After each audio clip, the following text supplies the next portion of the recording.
Right. Today I'm speaking with Phil, Illy, and Aaron Terrell, and I'm really glad to be able to have a conversation with both of you. Phil, you're the author of the book Autoheterosexual, and autogynephilia is something you've spent a lot of time talking about. And hmm Aaron, I've heard you speaking about autoandrophilia, and I am really interested in both of your takes on this and just delving into this a little bit further because it seems like a topic that nobody wants to talk about. And I'm curious to hear some perspectives on this. I know if you talk with people who are in trans ideology, gender ideology, they want to deny the existence of autogynephilia because it feels like an I guess an illegitimization of what they're going through with their gender identity. But then if you want to talk about, we saw what happened after the Denver GenSpec conference when autogynephilia came up.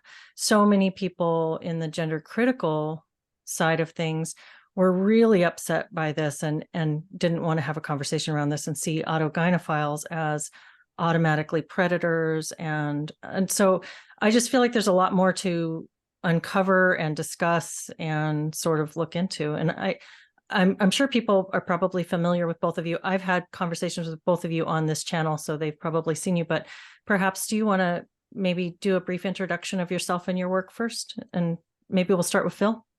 All right. Um, yeah, I'm Phil Illy. I'm autogynephilic, and I wrote a book that explains the science of autogynephilia and autoandrophilia in a way that's meant for a general audience.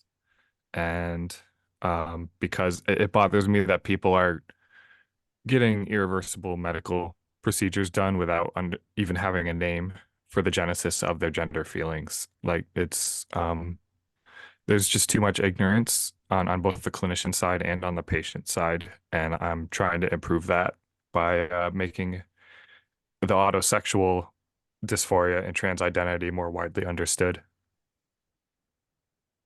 Aaron? Yeah, so I'm kind of doing the same thing, same philosophy Phil does here. I haven't written a book on it. I'm actually in the process of writing a book, but on a completely unrelated, not unrelated, but my focus originally in this activism was the what's going on with the girls with rapid onset gender dysphoria, or what we understand to be rapid onset gender dysphoria, and just doing a deep dive into kind of explaining how this kind of cultural phenomenon came to be. And while I was doing that, I began to understand what was going on for the males that are, pushing this, and that being autogynephilia by and large.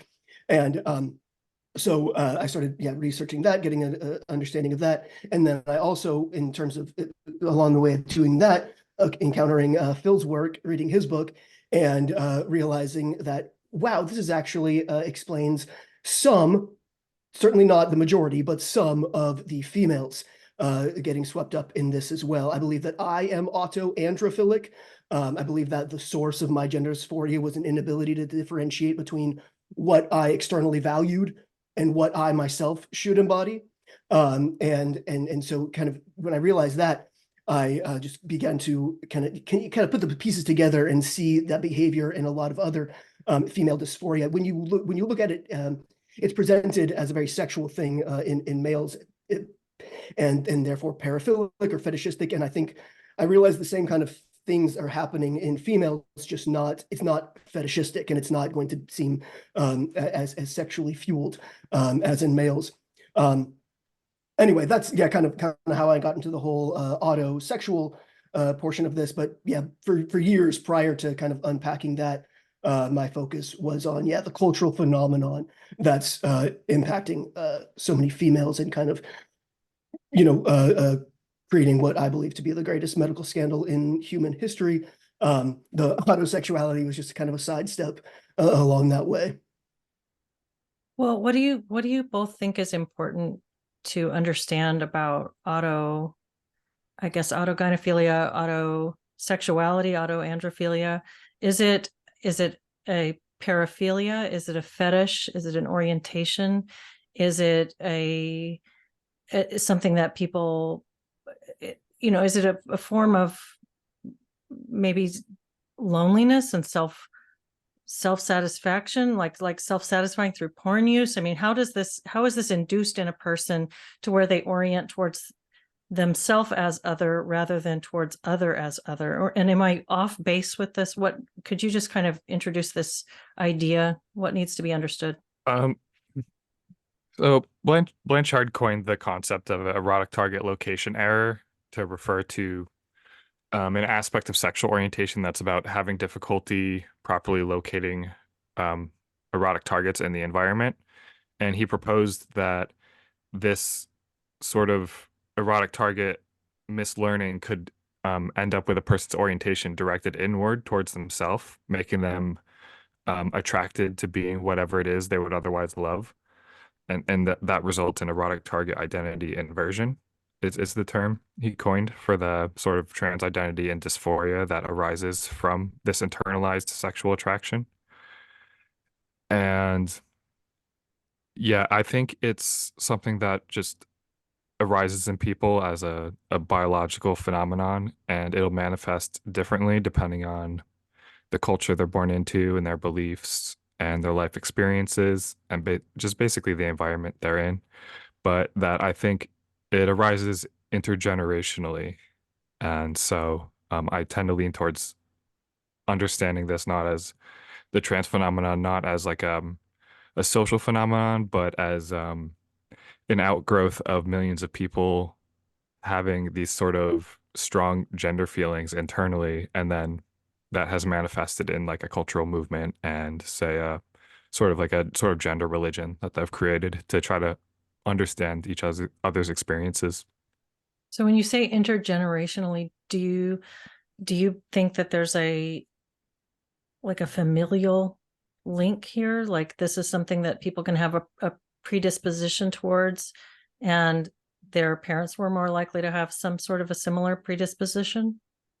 I do think that genetic factors are a significant contributor to it, but it's still not known what like to what degree that's the case, because there have been some heritability estimates made of, say, like childhood gender nonconformity or gender dysphoria, but there haven't been heritability estimates made of just having ever been aroused by cross-dressing or cross-gender fantasy. So it's still not sort of like the central like sexual indicator of this autosexuality hasn't there haven't been heritability estimates made for that itself. Mm. But you do see a tendency for it to kind of exist in father-son pairs and even in brothers. Anecdotally, Yeah, this, and I this agree seems to be quite anecdotally. common. And you think that's Yeah, and something again, how more much of that is genetic versus environmental? Okay. Yeah, that was exactly Right. going to be my question. Yeah. Well, I think sometimes Yeah, it's that's my genetic question because too. there's definitely cases where you know the like parents have brought their kids to a sexologist, and then you know the sexologist asks like the dad, have you ever done cross-dressing? And the dad would say like, oh yeah, I used to struggle with that when I was younger, but like I got over it. But it does seem, at least based on various anecdotes, that it does arise within families. Mhm. So when do you think this starts to show up in a person? When do people start to notice this, if this is going to be a predisposition that they have? I think it depends on the severity of it, of the intensity of it, as well as their external environment. You know, if they have a very strong inborn predisposition towards it, that almost like no matter what the environment is, they'll have signs of it from a young age. So like some of the earliest memories being like 4, 5, or 6, for example. And Mhm. there's quite a few anecdotes in Anne Lawrence's book of autogynephilic transsexuals talking about how they had their first autogynephilic ideation or even arousal at such prepubescent ages. Mhm. It seems like what we usually hear about in terms of autogynephilia is like an adult man who's already had children and has been married, and then starts to sort of get into cross-dressing, and then comes out as trans, and then we hear these stories from trans widows like Shannon Thrace that we spoke with together the last time we spoke, Phil. Yeah. And so why would that be? And some of these women, and I don't know what it's like for the men who go through this, but some of the women, say that you hear kind of a familiar refrain where this wasn't something he was doing, and then he started to get into this. This wasn't anything that he ever displayed, and then he started to do this more and more, and it became an obsession, and then he came out. So is that what how do you think of that pattern? That the internalized sexual attraction was always there, but they may have suppressed it or tried to repress it and ignored it. However, at a certain point in their life, they started acting upon it, and then that constructed through reinforcement the sort of cross-gender identity. Sort of the the internalized attraction was always there, but the resulting form of autosexual trans identity was constructed through, fantasies and behavior. What are your thoughts on that, Aaron? Well, yeah, it's a case of repression, right? It's like they're able to keep it in check, usually especially in the confines of a new relationship when it's exciting, and then it's kind of like as that becomes more, less novel, less all encompassing, then those kind of repressed feelings become more more difficult to repress. It's never a case of, this didn't exist and then suddenly it appeared out of nowhere. It's something that they kept in check, something that they repressed until suddenly they couldn't anymore. Or it seems to be a lot of the case in that porn is it's not a it definitely doesn't cause autogynephilia, I don't believe, but it does seem to be a immense trigger with enacting the fantasies. But yeah, the underlying orientation or productivity was already there, just managed. Well, I'm glad you brought that up, because I was going to go back and ask about that again. Pornography. It's I spoke with someone just recently that is a sex addiction recovery coach, and he talked about how in porn addiction, I guess he's a porn addiction recovery coach. That's a little different. But in porn addiction, there's a tendency to start seeing relationship as more difficult than it's worth it when you can get your needs satisfied through pornography. So you actually have a reduction in the desire and the drive to go out and find a partner, because this is easily accessed. And so I wonder, does that play a role in this? I mean, if people are what is the role of pornography in this? And we hear about something called sissy porn, which I'm not exactly sure what that is, but it sounds like it's something that that shows men as women, and there's something really alluring about that to some people. And so maybe I'm getting this off, but do either of you know a little bit about that? I'll let Phil take this one. I think you probably know more than I do. Yeah, I mean, I've seen it. It does seem like that it would contribute to gender issues, the sort of Sissy Hypno porn, because it has a they're edited so intensely where there's really bad EDM music playing, and then there's like a voiceover that's telling you to do various feminization things, such as dressing up or serving men sexually. And it cuts between different shots incredibly fast. Like it's just kind of like a super stimulus that exceeds what we're designed to witness. And kind of like modern pornography is kind of intense anyways, compared to, I mean, back in my day, you had to be lucky and find like some Playboys in the woods or whatever. But now everyone has pretty crazy stuff just in their pocket.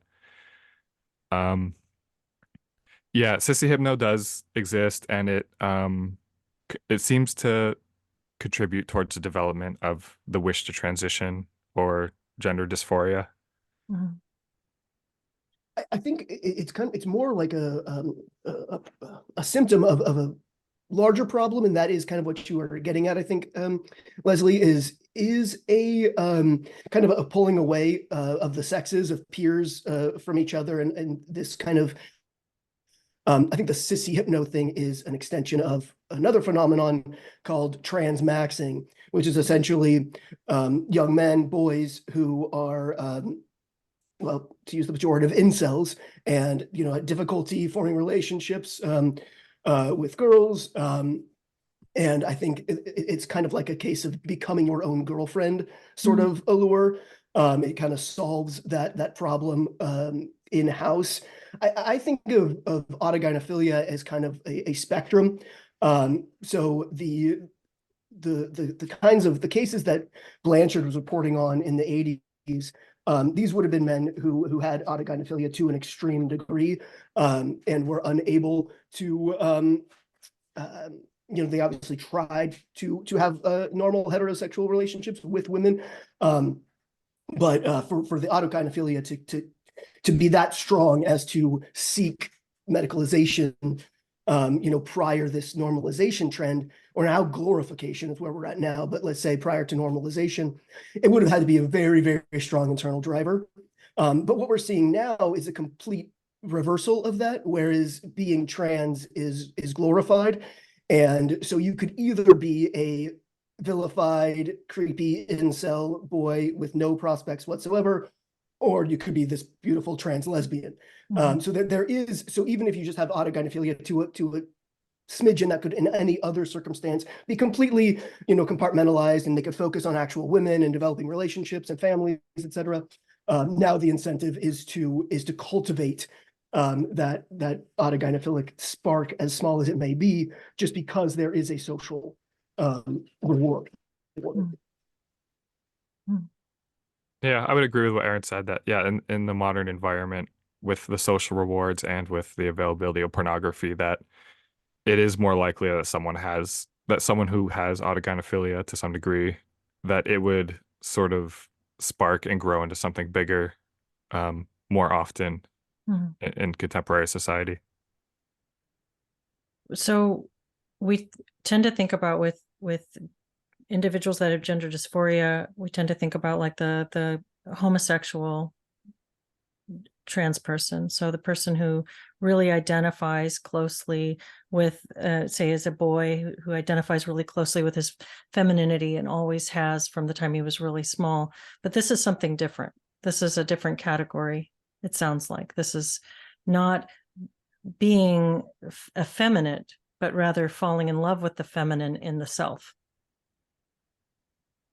Is that correct, or am I off base with that? I I think both types have dysphoria. It's just for different reasons, and there's different ultimate causes of the dysphoria. Would you see it as two types then? Is it the homosexual, and then the Sort of the autosexual. autosexual? Okay. That homosexual dysphoria seems to be fundamentally different from autosexual dysphoria. I kind of conceptualize it. I feel like this is useful to understand. It is a kind of an internal problem versus an external problem. I feel like for the homosexual subtype, their dysphoria is entirely social. It's based on the culture that they're in, the kind of social role that they're expected to play, and they struggle to do that. Whereas their problem is entirely external. Whereas for the autosexual subtype, it's a completely internal problem. The problem is one's body. So I feel like dysphoria is not the correct term to apply to both, because again, one is like solving a social problem, and then it's only with the autosexual subtype that it seems to be what we understand is like that sex dysphoria, where one feels like their body is alien, or like it's, strongly desires the physicality of the opposite sex. You don't see that in the homosexual subtype. It's the autosexual subtype where you feel that that sense of revulsion and alienation with one's own sex, and a desire to embody the opposite sex. That seems to only be the result of autosexuality, from what I can determine. Yeah, I would agree with Aaron that the people that experience dysphoria, like the really strong physical anatomic dysphoria, that tends to be of the autosexual type. And it makes you feel alienated from your body and repulsed by your natal sex characteristics, because those are not what you see as beautiful or valuable or important. And it's hard to relate to yourself. Like, you can see yourself in the mirror and you logically can know it's you, but like there's no spark of recognition that it's you. So almost like a dissociation from the body. Yeah. Yeah. And that's even worse nowadays with with how disembodied people are just using the internet in general. I think that's sort of exacerbated that element of gender dysphoria. There's I know this was something that really became very salient after in the fall of last year after the GenSpec conference, and people were really talking about this a lot. There's a sense that autogynephiles are predators and are using other people for their fetish. So is there a transactional relational quality to autosexuality that's not there in if one's sexual orientation is towards others rather than towards the self? Is there something, what is, can you talk to that a little bit? Because there's this, I think that I think a lot of people who would be fine with someone who, with a trans, let's say a trans identified male, a trans woman, who really just wants to be a woman and wants to engage in life as a woman and would have no problem. A lot of people would have no problem with that. Whereas we see all the videos that are spliced together of very masculine looking men who are excited by the fact that they're in the women's restroom, who are sort of, this is the classic, I guess, image of the autogynephile, is the guy who hasn't put an awful lot of time into making himself look very feminine and is kind of he's wearing women's clothes and he's either, taking a picture of himself in the women's bathroom, this kind of trope. I don't really know how to speak to that without kind of making almost a caricature of it, but you see this, and I think women are reacting to autogynephiles as if they're all that predator. What are your thoughts on that? Yeah, my thoughts on that is that that sort of thing is not typical of autogynephiles, but that the gender critical feminists, like that it does happen sometimes, and that the gender critical feminists and rad femmes, for political reasons, have, that they curated all those various instances of misbehavior, and they show them to each other repeatedly over and over and over. And so they have created this sort of idea that autogynephiles are just inherently predatory or bad, or that they get their jollies out of violating women's boundaries, or however you would Britishly word it. And I just don't think that's the norm for autogynephile male behavior. Most of them, I think, behave decently, and especially the ones who understand their autogynephilia, I think they're probably especially well behaved because they understand, so they can understand which boundaries should be put on it. Do you have any thoughts on that, Aaron?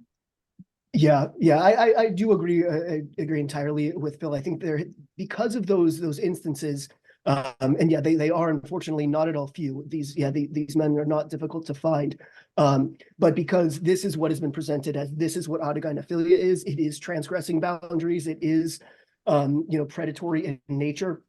While autogynephilia, no, it is not necessarily predatory in nature, but that's how it does often manifest in the public realm, unfortunately. And but what I need to get across is that's not so much a facet of autogynephilia. That's a facet of gender ideology that tells men who experience this that it means that they are women and they are entitled to these spaces, and that anyone objecting to their presence in those spaces is an act of transphobia and bigotry, and is not just the natural reaction to a threat of safety. But yeah, unfortunately, so two things here is women do need to be able to protect their spaces, and they need to understand what's motivating certain men to behave in that way. And so I have agreed with the kind of feminist campaign of educating about what this is. It's just unfortunately that has completely colored the entire understanding of what autogynephilia is, and it is the vast majority of males, including teenage boys, seeking transition. And so if we understand autogynephilia to be, this boundary violating, predatory, middle-aged man, then you're gonna miss what it actually is, and what's actually going on, what the internal experience of it is, and how it induces dysphoria and is the primary reason why people are seeking transition. So yeah, I was incredibly disappointed with the fallout from the GenSpect conference, and just how few people working in the gender critical space understand autogynephilia and what's going on for these boys. And yeah, that was just really really, yeah. So I kind of doubled down in my efforts to educate about this, just because and not just, I mean, it was horrible what happened to how people responded to Phil after that conference. And that, Phil's my friend, I think he's doing great work, but it was that wasn't I wasn't upset because of what was happening to Phil. I mean, that was wrong, but it was this on a much grander scale, what this means for all autogynephilic males, and the very people who are set to help them and are seeking to interrupt this ideology. This is how ignorant we are, the ones who are supposed to know. It's that's really depressing. Yeah. Right. Yeah. Because the way that the sort of the autogynephiles get depicted by some in the gender critical movement, it doesn't give them any path to redemption, any path of living their life in a satisfactory way that is agreeable to other parties. Because if you say that basically that men can wear women's clothes only as long as they're not actually autogynephilic, you're engaging this sort of thought policing and literal fashion policing. And it doesn't, that sort of the cross-dressing is the least harmful way of acting on it, in terms of it's not getting surgeries, it's not doing social role play. It's pretty that's part of why I tend to try to channel my autogynephilia into dress, because it seems like the least likely to lead to bad gender dysphoria. And I think that the gender criticals, if they don't basically, if they don't do the liberal gender criticalism where they allow people to have freedom of expression, then it doesn't give the autogynephilic males any path towards, living an acceptable life in a way that's agreeable to other people. That was, yeah, the thing that concerned me about it, I think it's something that you both touched on there, and Aaron, you were speaking to about younger boys, teenage boys. I think that if the only thing that they're hearing about this way of feeling is that it's evil and that it's predatory, then that's a really scary thing. You want to help people understand themselves and work with themselves. And if you're only presenting this as something that's just bad, then that can close people off quite a bit. I think that that's doing a disservice to the young people who are really struggling with something. And when you talk about a path towards redemption, and also options that are non-surgical and I guess, medical, how is this best conceptualized? Is it a disorder? Is it something that people can be helped with and can recover from? Or is it just a way of being that one should accept about oneself and work with it? And is it something that harms a person's ability to form relationships, real romantic relationships and attachments with other people? Or is this something that can be a part of a healthy life and healthy relationship story? I think yeah, go on. It's helpful to understand in the terms of a spectrum, I think, especially when we talk about recovery or undoing, because for so many it is something that has been cultivated and fostered in an online environment, or due to porn or whatever it may be. They've indulged it, they've cultivated this identity, and I think in whatever ways that it can be undone, where we can get the focus off of the self and get the focus onto others, to the extent that that's possible, that is what should be encouraged, is my view on this. But that's not always going to be the case. For some autogynephiles, there is no external attraction. It's all self-referential. And so I think the first step is to understand what the mechanism is at play, if it can be reduced or redirected, or if it cannot be. And I think if it can't be, then yeah, we need to kind of deal with it in a way that's not well, I haven't fully formed the solution here. Phil, if you want to take it away, I just, as far as understanding like this in terms of spectrums and who can and cannot be kind of untangled, I guess, from it. Yeah, I think it's definitely varies a lot on a case by case basis. You know, like we've said, there's going to be some people that have it so mildly that it won't really present issues. It won't interfere with their ability to connect romantically with others. And then there'll be others that have that sort of internalization so strongly that it does interfere with their ability to form conventional romantic partner pair bonds. And I think that in general, I would like for people that are autogynephilic or autoandrophilic to first to recognize that they are that and accept it, realize it's not an inherently bad thing. Morally, what matters is behaviors. And so you can have moral qualms about like which behaviors are acceptable or not acceptable, but simply having the orientation and the feelings is sort of morally neutral, and it doesn't make them a bad person or an icky person for having such feelings. Um, yeah, that's it for now. Is medical transition appropriate for autogynephilic and autoandrophilic people? I think the autogynephilic ones, I'm noticing a trend towards them just taking estrogen or and maybe possibly an anti-androgen too, but basically doing the hormonal HRT, but without doing the social transition. Hmm. And you know, that's one way of doing it, where they're sort of handling it on their own and then also not making any impositions on other people.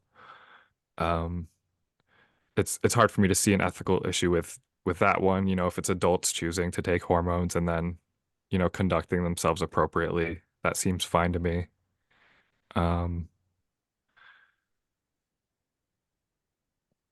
yeah, It's Aaron, do you difficult have in any that, thoughts? yeah,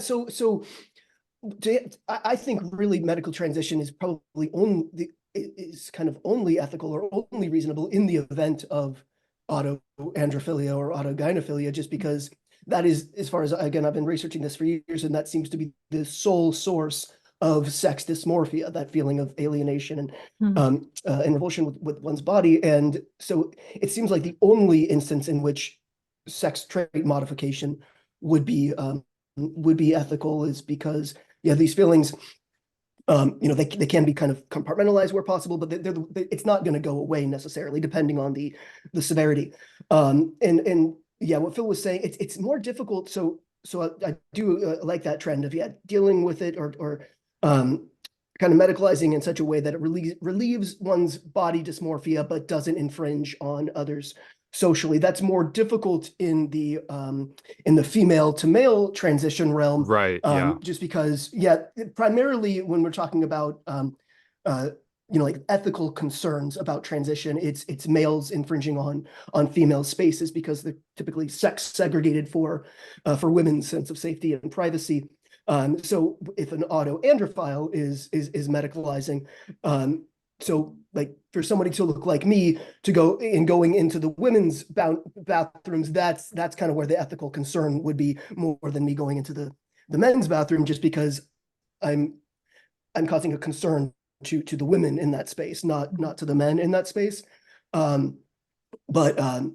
yeah, so it is kind of, it's tricky kind of on ethical grounds. And I think all of this is, we really do need to kind of talk about transition and dysphoria and all these things with a real emphasis on which sex we're talking about, because the ethical considerations and just the just how it plays out, not just ethically, but in a internal level, psychological. It's just, I think, yeah, talking about these issues from the perspective of the actual sex of the individual is really important for a lot of reasons. So, yeah, when people talk about like homosexuality or trans stuff, it's like, I was like, step back. Are we talking about males or females? I feel like that's kind of like Isn't that the funny? most important. There's Yeah. something really ironic about that in the midst of the gender conversation, Yeah. sex ends up mattering so much. Yeah, it's Yeah. unavoidable because it does matter so much, and no amount of social construction is going to change that fact that it's absolutely central to us as biological organisms that we come in two main forms and that they are different psychologically and physically on average in various somewhat predictable ways. We've kind of focused on autogynephilia a lot here, but what do you both think is important to understand about autoandrophilia? You want to start, Aaron? Sure. Yeah, so I believe that it is the primary cause of historically of female to male transitioners. I think today it's more the social contagion facet and a lot of other kind of psychosocial elements that go into that. But historically, I think autoandrophilia has been the primary cause of female gender dysphoria. I think the original sexologists were incorrect when they assumed that all of the females presenting to transition, who were presenting as butch lesbians, identifying as butch lesbians, and then seeking transition. I think the early sexologists were wrong to conclude that they were actual homosexuals of the akin to what they were seeing in the male to female transitioners.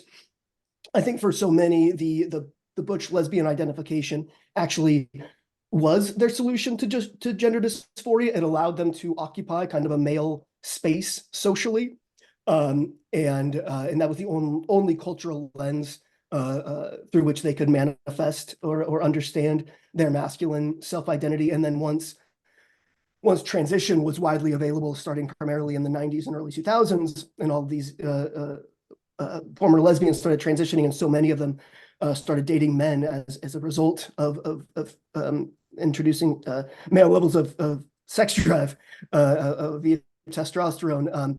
I feel like that's kind of telling as to my theory about what was really driving that lesbian identity. And it does remain, I think, the primary reason why so many females seek a more binary gender transition, to live as men, as it were. The more kind of genderqueer, non-binary kind of understanding, that's certainly of the social the social contagion more so, I believe. But anyway, I think primarily what people need to understand about autoandrophilia is if you're looking for autogynephilia, you're not going to find it in females, just because female sexuality is not fetishistic. It's not object oriented. It's very behaviorally and identity, or it's relationally driven. And that's, again, why I believe what we were seeing with the butch lesbians is they were manifesting their male identity via relationships, whereas males frequently manifest their female identity via clothing. Because, again, it's that fetishistic object oriented versus the more identity relationally driven sexuality. But yeah, so I think autoandrophilia, if we're looking for it as a paraphilia, we're not going to find it. But if we're looking at it as a desire to manifest that which one is secretly or otherwise attracted to, then we're going to see it. Yeah. Yeah, I think in Aaron's piece that he just wrote, where he talks about how autogynephilia is more, since it's males that are having it, it's more object driven and sort of visual, whereas the female counterpart of autoandrophilia is more relational and interpersonal. I think there's something to that, and that visual. That's the word I should have said. Yep. Good yeah, point. Yep. right. Like rather than fetishistic, it's like Yep. like at least like visual, or yeah, they have like a concrete idea of what they like. And it does seem that if this is the case, then autoandrophilia will lead to social dysphoria more than autogynephilia would. And so I think this sort of intuition or assumption that the female sexuality is more relational, in the context of autoandrophilia, it means they'll have more dysphoria related to how others see them and the sort of social role they want to occupy. And I agree that in the past there were a lot of females presenting to gender clinicians as butch lesbians that probably had autoandrophilia as the ultimate cause of their gender issues and sort of cross-sex identification and sort of like the stone butch archetype. It does seem that this meta attraction it does seem to be a thing in females. I've found a couple anecdotes of it in the literature, but it hasn't really been studied too in depth so far. Well, it's interesting that you're pointing out the differences between the object and relationship based on sex. I was listening to the audiobook, The Porn Myth by Matt Fradd, and he cites a study in there where participants, and I think they were both male and female, looked at a picture of a naked man, and the parts of their brain that lit up had to do with human beings and humans and things. And when they looked at a naked woman, the parts of the brain that lit up had to do with tool use. And so there's this this is really interesting. There's a couple of interesting Yeah, I haven't studies heard of like this this. one. I've been looking more and more into pornography and its effects on relationships and individuals and sexuality. And so this has been an interesting thing to kind of all these, I guess, rabbit holes to go down. But I thought that was Wow, kind score of one for the feminists. That's intense. Yeah. Yeah, I guess so, right? Yeah, very interesting.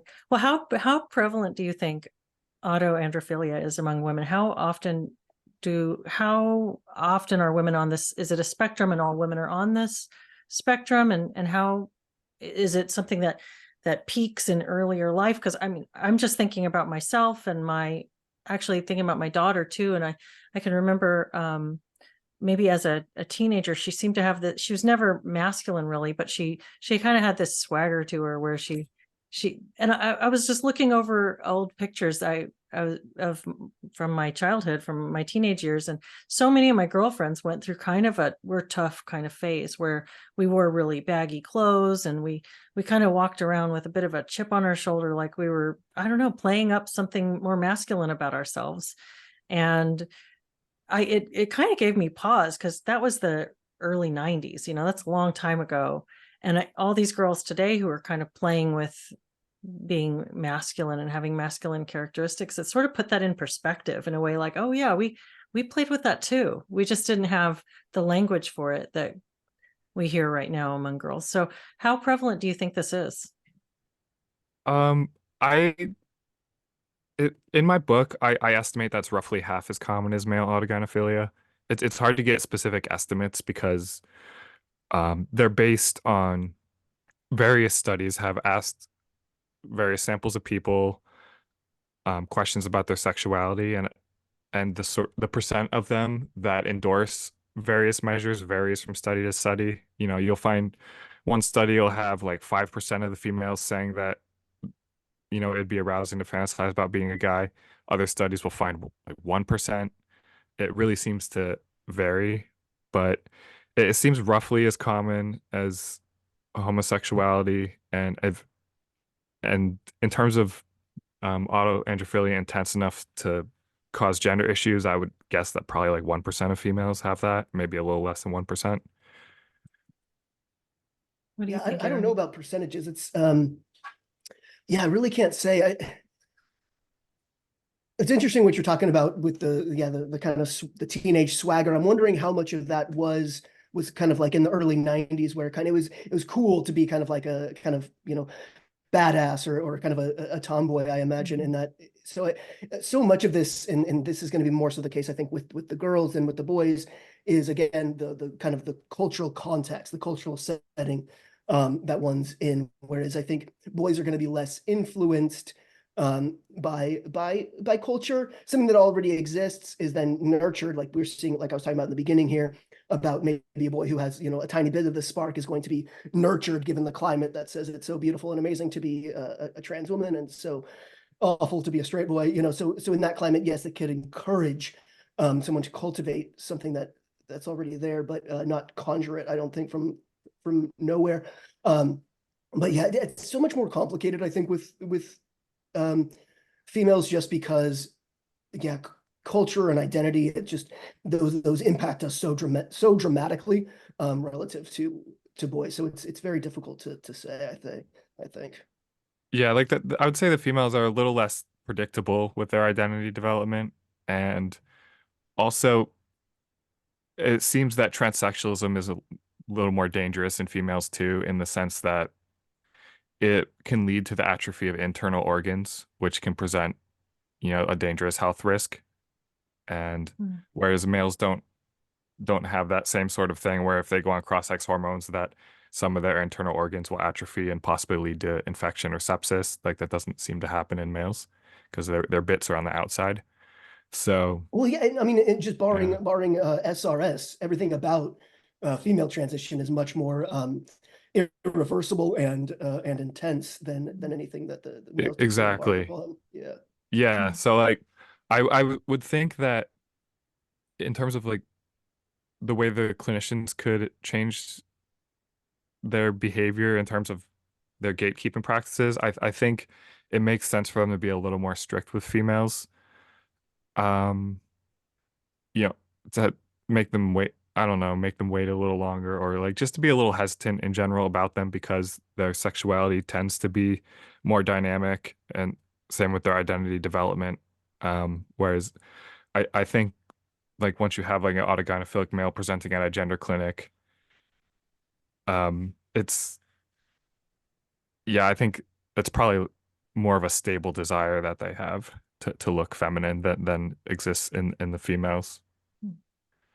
Well, I wonder also how much of this do you think has to do with the production of the self? So, like the tendency towards prophilicity, and we're trying to get a reflection of ourself. You talked about the internet and how that can lead to sort of a disembodiment when you're spending all your time online. And we know, like, young people, especially who've grown up during the internet age, have spent a lot of time just curating and cultivating themselves for the internet. And it seems like some of that, if you're very much in that mindset, it makes sense that you'd start to apply that to real life as well. And what Benjamin and I have this ongoing kind of argument where he says that Kim Kardashian is an autogynephile, and I say no, she's just a narcissist.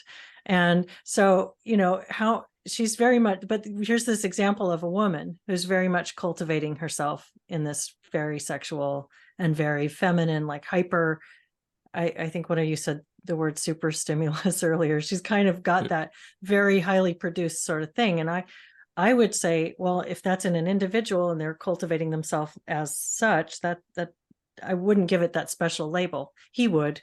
So you can Yeah, you can tell me who you think is right, but also how much of that is that production of self? I would think that with if Kim Kardashian had a history of being attracted to women, basically indicators that she mostly experienced same-sex attraction, I would think that the hypothesis that it's autogynephilia would be more believable, just because the erotic target identity inversion theory theorizes that these sort of trans identities are the result of internalized sexual attractions. And so if she did have a history of being attracted to women and then had that attraction turned inward, then she could be autogynephilic.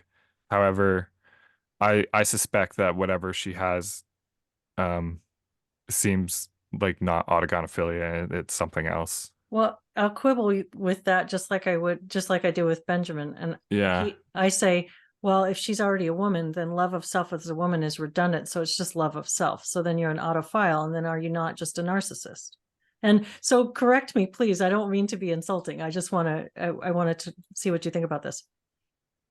Yeah, I mean I do think that in some people they can have some sort of straightforward autosexuality that's not about being any other particular type of thing, but that is just self-attraction. I'm not sure how that comes about. I haven't talked to enough people that have it to be able to make sense of it. The one person I can think of that I've talked to that seemed to have it, um, it I talked to him and it seems like it was just internal, like auto-homosexuality, so to speak. So, but I haven't talked to anyone yet where it just seems like they're just straightforwardly self-attracted, but that their gender doesn't matter or their species, race, age, or anything like that, that they're just straightforwardly self-attracted. I haven't really seen that much yet. I have heard from someone who her first feelings of sexual attraction were to her own body, and she kind of this didn't change, and she was actually she's married to a man, and she did primarily date and was attracted to men, but she said the majority of the appeal of the sex act was her own body. And she even sought out sexual relationships with women because it was a duplication of her own body, Oh, wow. which was really, really fascinating to me. That's the only person who, although she did report that when she was young, she was, this would have been like in the 80s or 90s, a woman called into the Oprah show and reported the same thing. And she remembers like being blown away. It's like, oh my God, that's what I have. But Oprah's response was how weird it was. And so she went back to feeling a lot of shame about it. But apparently there are apparently at least 2 women on the planet who do experience this. But, and yeah, and so it seems like that the attraction to the self manifested prior to external attraction. So maybe Kim Kardashian has this, or maybe it is just pure narcissism, or just, it's marketing, right? Yeah, totally.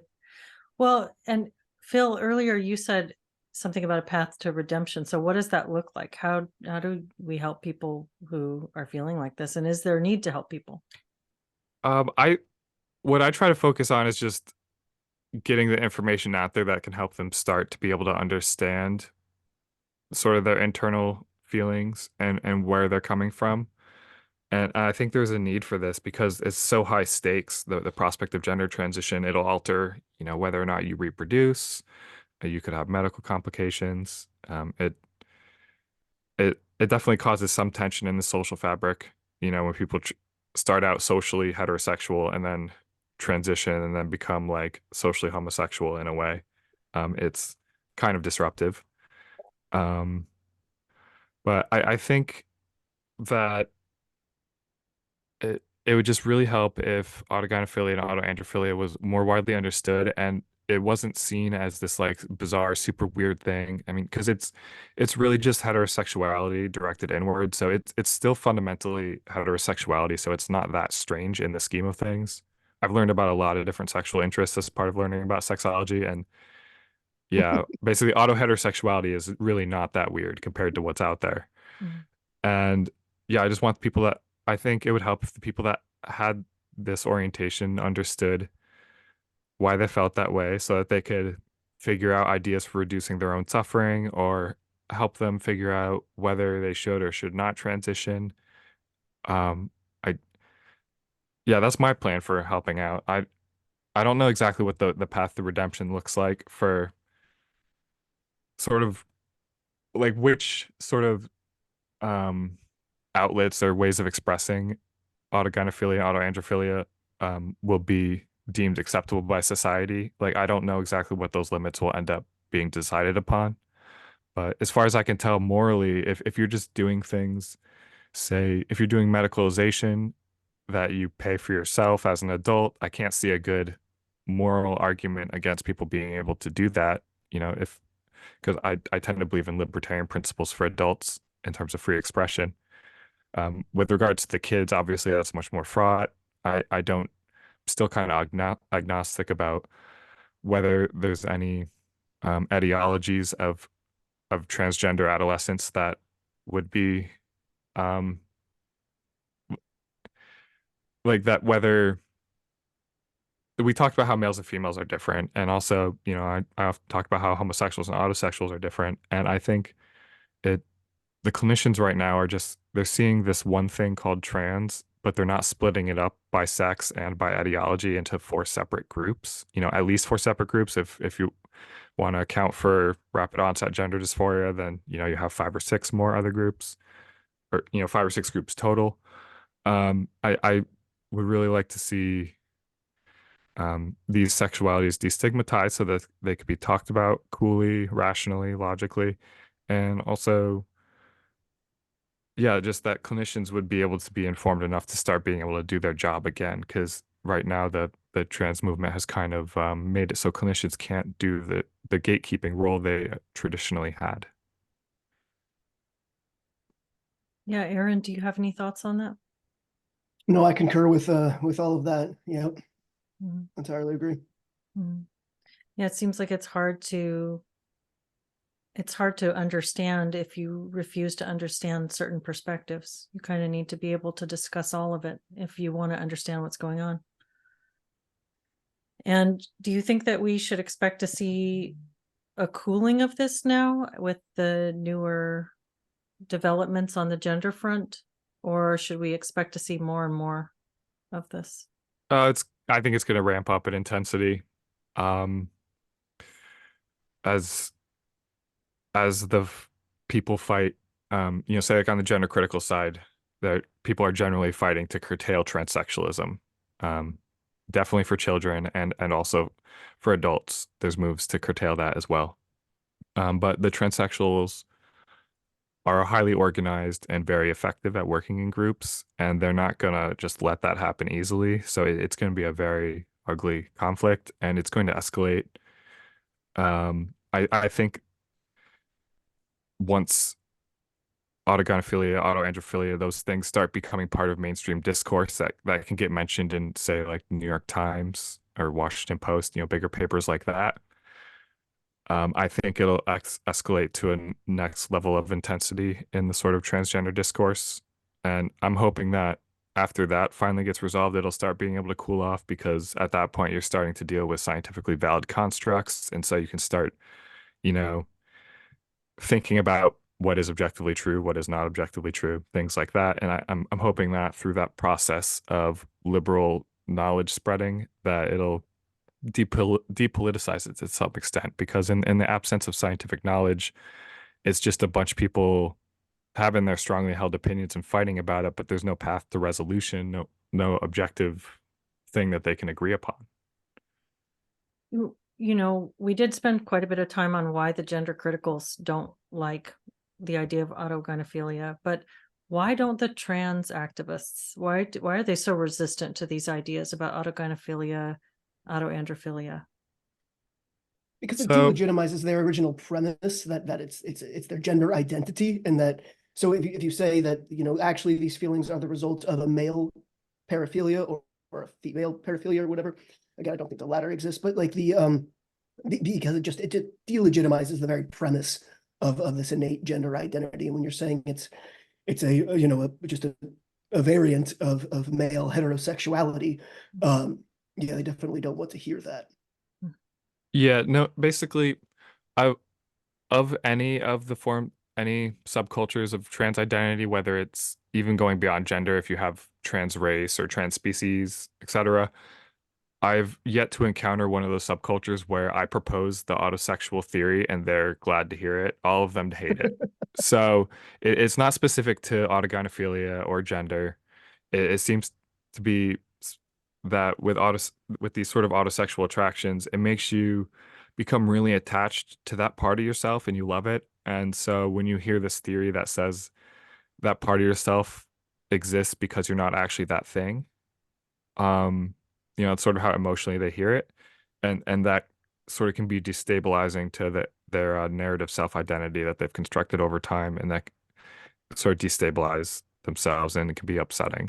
Hmm. It's a much better way to put it.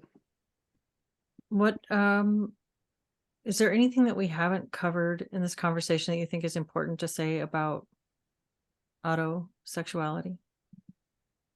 What I want to say, and it's primarily to the gender critical audience, is it's not going away. They seem to often talk about like that they seem to think that autogynephilia is like a result of the gender movement or this current moment. It's always been and it always will be. We just have to deal with it in different ways. And so yeah, I would like that. Yeah, specifically the gender critical movement and kind of the higher thought leaders there within to understand that this isn't going away and it has to be dealt with productively.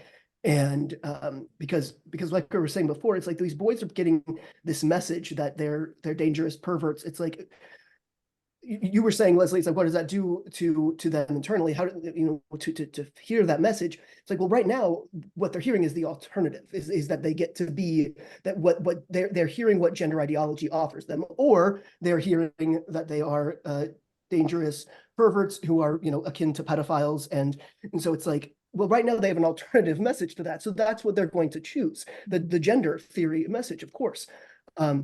So I would just like kind of the gender critical activists to understand that that we need a new message, because these two are not sustainable.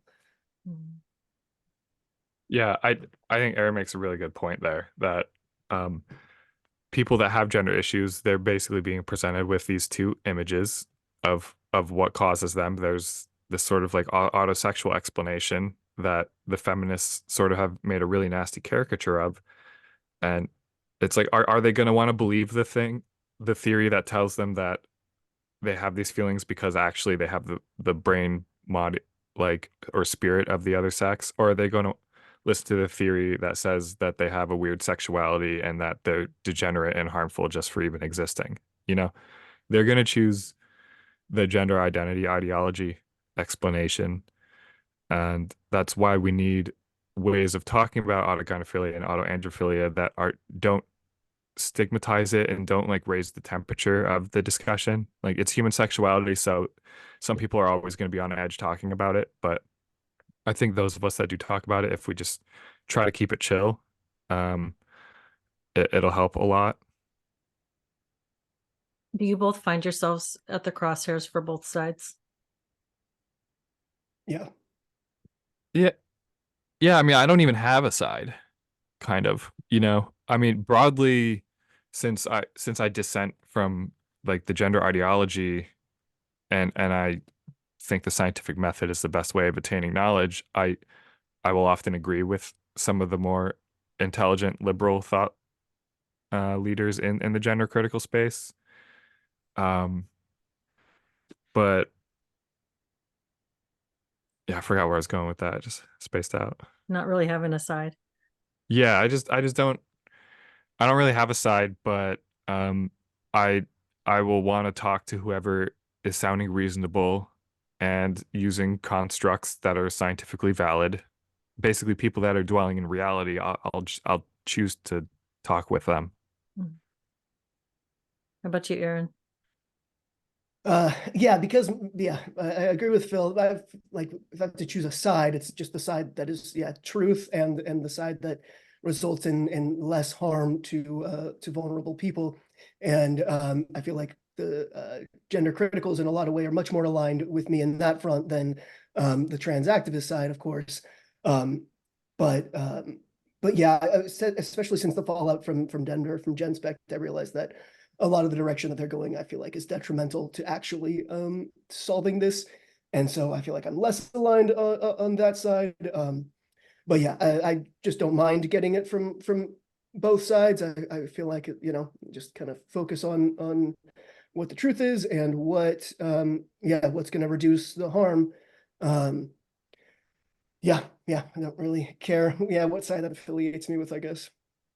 Well, it's certainly an interesting time to be having these discussions. There's a lot of big thoughts percolating, and a lot of people trying to understand and trying to deal with things that they don't understand. I appreciate both of you being willing to have a conversation with me about this. And where can people find you guys online, or what do you want to point people to? Aaron, do you want to go first, or do Oh, you sure. care? Yeah. Yeah, so you can find me on Substack. It's aaronterrell.substack.com. I'm also very active on Twitter/X. And we're currently in a hiatus, but there's always the Transparency podcast, which I should be coming back as Aaron's taking a step away. Aaron Kimberly's taking a step away. So I should be the renewing Transparency podcast solo here in the near future. But yeah, there's always the back catalog as it currently exists of Transparency. Yeah, that's about it for me. Yeah. As for where people can reach me, I have my book, Autoheterosexual, Attracted to Being the Other Sex. They can find that on Amazon or wherever they buy books, or even on Library Genesis. It's available. They can also find me on Twitter. And I also have a Substack where I've put up quite a few chapters of the books. I haven't posted the Substack in a while. I've been working on something else. But I would also like to direct people towards, if they're autogynephilic or autoandrophilic and they use Reddit, I'd recommend that they check out Ask AGP, the subreddit. There's It's basically a bunch of self-aware autoheterosexuals talking about their experience in a much more realistically a realistic way that uses scientifically valid constructs. And also in the sidebar of that subreddit, Ask AGP, there's links to a bunch of some of the best papers on the subject, and also my book can be pirated from there too. So yeah, if there's basically any autosexuals that want to get a better understanding of their psychology, you can either check out my work or the Ask AGP subreddit, and you'll learn some stuff. Excellent. Well, thank you both again for joining me. It's been a really great conversation, and I really appreciate your time. Yeah, thanks for having us, Thanks for hosting Leslie. us.